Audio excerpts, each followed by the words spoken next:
afternoon, everyone. I'm Yong Kai. Today, I will present an analysis of trade retaliation between China and Australia, a critical issue impacting global trade dynamic. We will explore the historical context, the current state of affairs, the affected industry and countries, statistical data supporting the analysis, and conclude the recommendation for government and policymakers. First, I would like to introduce about the historical of the issue. Trade tension between China and Australia has increased dramatically in 2020 to 2021, with China growing range of the trade policy measure having an effect on Australian product export. Trade measures that apply from China during 2020 to a large number of major Australian exports, such as coal, wine, seafood and barley. Due to the COVID-19 epidemic, Australia's tight border have been restricted and also caused disruption to the important Australian services to China, especially international education and tourism. Since China has quickly emerged as Australia's top export destination, it has caused the country to be far more susceptible to disruption in bilateral commerce with China since 2020. Concern about the long-term disruption of Australian export to China and its effects on the Australian economy had grown as a result of this development. However, despite the China trade restriction, Australian export had risen 11% year-over-year. Second of the historical is the escalation of the trade tension between China and Australia. Due to the bureau of statistics, China accounted one-third of Australia's overall goods and services in 2019, making it country's largest export market by far, with Australian export to mainland China rising from 8.8 million in the 2000 to 2001 fiscal year to 153 billion in the 2018 to 2019 fiscal year. The significance of the mainland China as an export market for Australia has significantly increased during the previous 20 years. There is total 80.5% of the Australian barley export to China was subjected partly if tariff levied by the China government in May 2020. China General Administration of the Customs said that barley shipment from the Australia will be stopped after claiming the part were discovered on several occasions. Since the beginning of November 2020, China's trade restrictions on the Australian goods have been more severe. Australian exporters of a variety of goods has expressed significant worry over the measures, which include unofficial recommendations for the China importer as well as other non-tariff measures including custom procedure. Three product categories from China is Australia's biggest end market were covered in the Chinese policy measure: wine, beef, and lobster.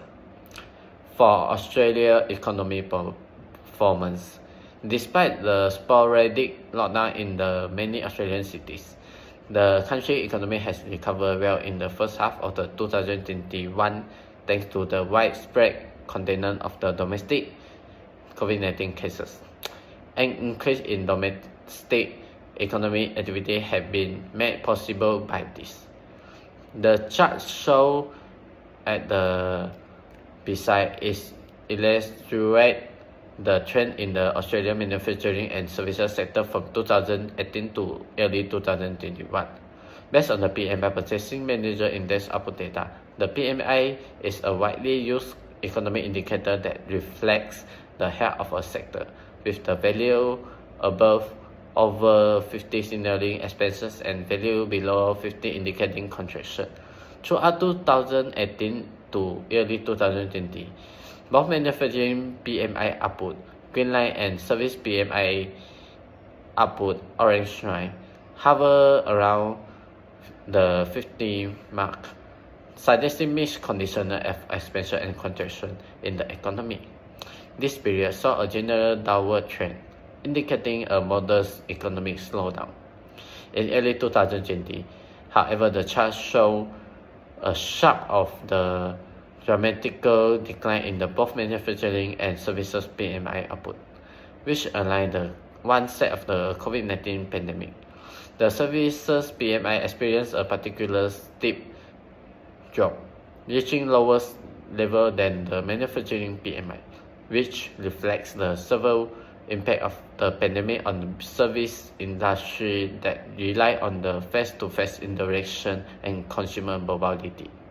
However, after reaching these lows, both sectors show a rapid and notable rebound, with PMI value rising as lockdown eased and economic activity resumed.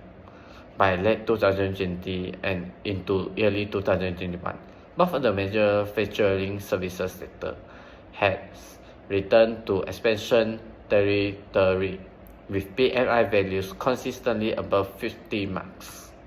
The chart shows the year-on-year growth in Australian coal export to the various countries as of June 2021. India has the highest growth in the coal import from Australia, with an increase over 150%, followed by South Korea with an increase around 100%. Japan showed a smaller growth, while Taiwan had minimal growth.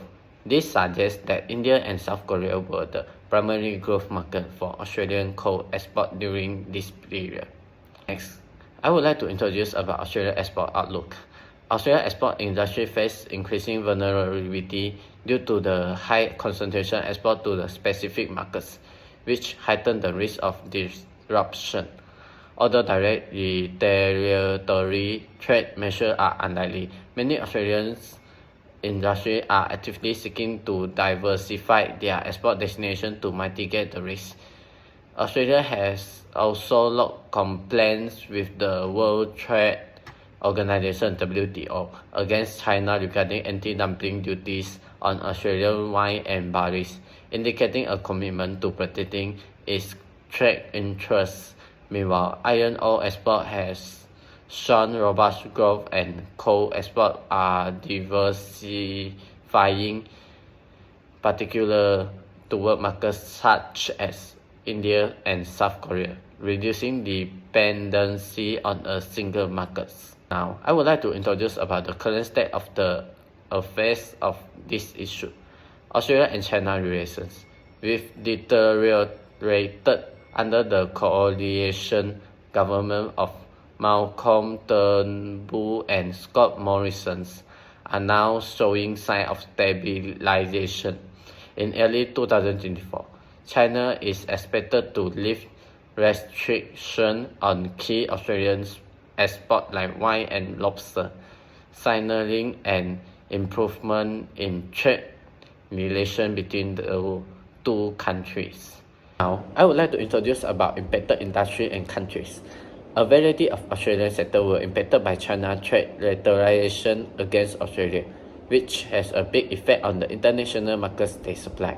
New nations were also impacted by this restriction, as China looked to the new supplier and Australia looked for other markets. An outline of the impacted nation and industry is provided below. The first industry that has been affected is wine. It has been affected a sharp decline in the sales of wine because in 2020, China imposed duties of up to 212% of Australian wine, which particularly heavily hit. The biggest market of an Australian wine exporter had been China. While this, Australia shifted their export to the United States, the United Kingdom, and several European countries. Even though there were a little increase in demand, this region typically had cheaper costs than China. The second industry that had been affected is barley. Australian barley, which was once a significant export for Australian farmers because of an 80% tariff from China. Now Australia was left with extra barley as a result, which was frequently sold for less. Third of the industry had been affected is coal. Australian coal exports were significantly reduced when China unofficially stopped importing Australian coal, leaving shipments stranded at Chinese ports. Fourth of the industry is beef and meat products. Export to China decreased as a result of limitations placed by China on a number of Australian cattle producers. The fifth industry is lobster and seafood. Australian rock lobster found a significant market in China. The seafood business suffered losses and export fell as a result of restrictions. Last industry is cotton.